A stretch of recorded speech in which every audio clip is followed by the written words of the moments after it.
Lectura del Santo Evangelio según San Lucas, capítulo 11, versículos del 14 al 23. En aquel tiempo estaba Jesús echando un demonio que era mudo. Sucedió que apenas salió el demonio, empezó a hablar el mudo. La multitud se quedó admirada, pero algunos de ellos dijeron: por arte de Belcebú, el príncipe de los demonios, echa a los demonios. Otros, para ponerlo a prueba, le pedían un signo del cielo. Él, conociendo sus pensamientos, les dijo: todo reino dividido contra sí mismo va a la ruina, y cae casa sobre casa. Si pues también Satanás se ha dividido contra sí mismo, ¿cómo se mantendrá su reino? Pues ustedes dicen que yo echo los demonios con el poder de Belcebú.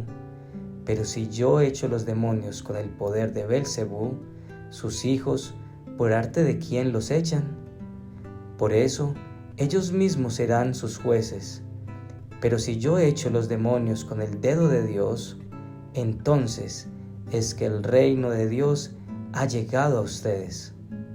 Cuando un hombre fuerte y bien armado guarda su palacio, sus bienes están seguros.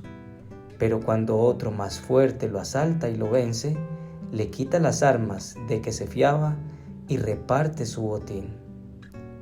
El que no está conmigo está contra mí. El que no recoge conmigo desparrama. Palabra del Señor. Gloria a ti, Señor Jesús. Cuando ocurre algo con lo que no estamos de acuerdo, muchas veces tratamos de explicarlo con un razonamiento que juzga o denigra al otro. Esto habla más de nosotros mismos que de la misma persona que estamos criticando. Esto le pasaba a los fariseos. Trataban de explicar una situación frente a la cual se sentían amenazados. Alguien que con autoridad y sin ser esa la intención estaba tomando protagonismo. Pero sí hemos cometido esos errores como los fariseos. Miremos la hermosa invitación de Jesús. Él los invitó a acercarse y les hablaba en parábolas. Entonces hoy nos invita a acercarnos y a enseñarnos la verdad de modo que no andemos en la oscuridad sino en la luz. Vamos a ahondar hoy en la respuesta de Jesús frente a la suposición de los fariseos. Primero, la envidia nos hace decir lo que no es. Segundo, una familia dividida no puede subsistir. Y tercero, ¿recogemos con Jesús o desparramamos? Primero, la envidia nos hace decir lo que no es. El Evangelio nos dice que al liberar Jesús a un hombre que tenía un demonio, la gente decía que lo había hecho por el poder de Belcebú, el príncipe de los demonios. Entonces Jesús los invitó a acercarse y les hablaba en parábolas diciendo: ¿cómo va a echar Satanás a Satanás? Los escribas no entendían lo que estaba pasando, entonces trataban de dar una explicación a algo que no entendían y de lo cual probablemente, como lo vemos en un contexto más amplio, se sentían amenazados. Como lo decíamos al principio de esta reflexión, diariamente nosotros hacemos conjeturas frente a comportamientos de personas con las que no estamos de acuerdo, sin tener siquiera el contexto para afirmar lo que estamos afirmando. Lo hacemos constantemente con los políticos, los vecinos, los amigos y la familia. Hoy Jesús nos invita a mirarnos a nosotros mismos y a ver más allá para saber qué hay en nosotros, que provoca esos sentimientos y por ende las críticas. Dice en Santiago 3, 14 al 16, pero si ustedes dejan que la envidia les amargue el corazón y hacen las cosas por rivalidad, entonces no tienen de qué enorgullecerse y están faltando a la verdad. Porque esa sabiduría no es la que viene de Dios, sino que es sabiduría de este mundo, de la mente humana y del diablo mismo. Donde hay envidias y rivalidades, hay también desorden y toda clase de maldad. Camila y Tatiana eran dos hermanas que tenían una relación normal. Sin embargo, Camila sentía rabia hacia Tatiana, un sentimiento que no podía entender muy bien. Camila tenía una personalidad más relajada. Tatiana solía ser más ordenada con sus decisiones. Camila decía que Tatiana era psicorrígida y que era exagerada y no disfrutaba la vida. Toda su vida había sido comparada por sus padres con Tatiana, quienes la persuadían a ser como ella. En el fondo de las críticas, Camila sentía envidia hacia su hermana y lo que ella conseguía. Y ese sentimiento no le dejaba ver sus propias fortalezas, ni amar a su hermana con libertad, sin prejuicios y críticas. Camila empezó un camino de acercamiento a Dios y se dio cuenta de que ese sentimiento hacia su hermana no estaba bien, pero era algo que aunque era consciente no podía cambiar. Así que mientras se acercaba más a Dios y a su palabra, le pedía que le transformara esa rabia en amor. Segundo, una familia dividida no puede subsistir. Entonces Jesús, en respuesta al comentario de los escribas, sigue diciendo que Satanás no se va a hacer la guerra a él mismo, que un reino dividido internamente no puede subsistir. Nuestra familia es como un reino en el que tenemos una autoridad, unas normas que seguir. Recibimos y también damos para que ese reino familiar funcione correctamente. Hoy analicemos a nuestras familias. ¿Están unidas? ¿Divididas? ¿Trabajan por intereses comunes o cada quien tiene sus propios intereses?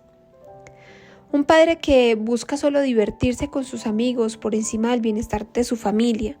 Una madre que busca sus propios intereses por encima de los de su familia. Unos hijos que piensan solo en irse de fiesta sin tener en cuenta la opinión y permiso de sus padres. Hermanos que pasan por encima de otros para lograr sus propios objetivos, padres o madres que abandonan a sus hijos al cuidado de sus abuelos para hacer sus propias vidas, son ejemplos de familias divididas que no pueden subsistir. Dios, quien ama a las familias, no las quiere divididas. Pensemos más en darnos los unos a los otros, en no pensar solo en nosotros mismos, pues ese modo de pensar divide. Por ejemplo, un esposo que llega a casa y encuentra a su esposa estresada con sus hijos pequeños tiene dos opciones. ¿Piensa en su propio bienestar encerrándose en su estudio a ver el celular o renuncia un poco a sí mismo comprendiéndola y permitiéndole un descanso, poniéndose a jugar con sus hijos y tratando a su esposa con amor? ¿Qué da mejor resultado? Tatiana había emprendido un negocio. Camila veía cómo toda su familia admiraba y hablaba bien de su hermana. Decía estar contenta, pero en el fondo sentía esa aversión hacia su hermana. Con el paso de los meses, el negocio de Tatiana empezó a ir mal. Camila fue a visitarla un día tratando de mejorar su relación con ella. Se dio cuenta que el servicio al cliente no era algo muy fuerte en el negocio de su hermana, así que decidió ayudarle con eso. Camila era muy extrovertida y en esos temas era experta. Cuando salía de su trabajo, seguía para el negocio de su hermana Tatiana para darle la mano. Todo iba mejorando, tanto el negocio como la relación entre ambas. Cierto día, en medio de un café, Camila tuvo oportunidad de contarle a Tatiana lo que había sentido durante gran parte de su vida y cómo Dios estaba sanando. También admitió la admiración que sentía hacia ella. Ese día Camila se sorprendió al escuchar a su hermana sobre el amor y la admiración que también sentía hacia ella. A partir de ese momento su relación cambió de forma positiva. Allí el Señor había hecho su obra uniendo a una familia dividida. Y tercero, ¿recogemos con Jesús o desparramamos?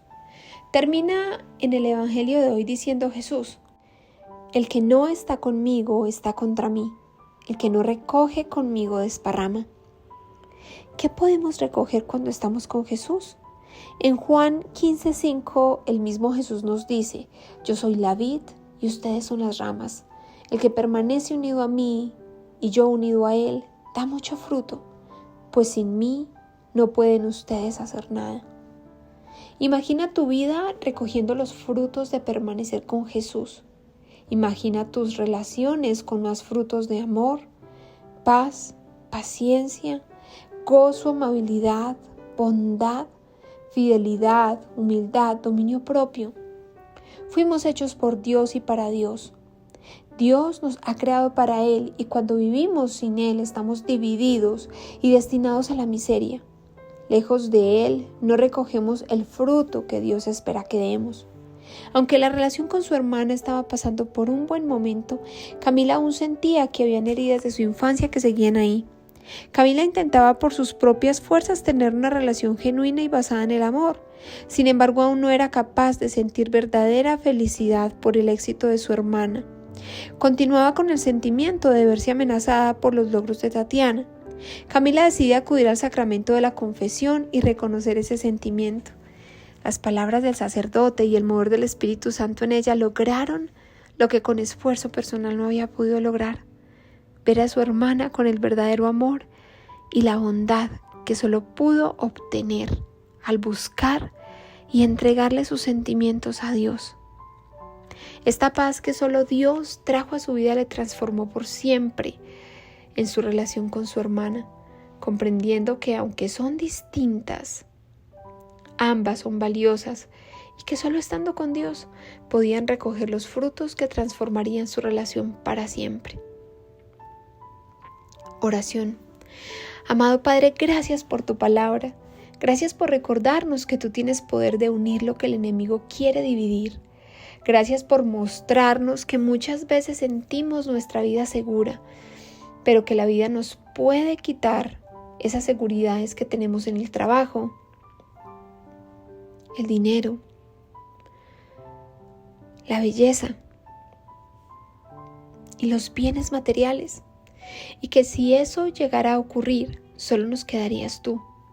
Entonces ayúdanos desde ahora a tener presente que tú debes ser nuestra mayor seguridad. También, Señor, te pedimos que en este proceso de querer vaciarnos del mundo y llenarnos de ti, seamos constantes para que seas tú quien gobierne en nosotros. Amén.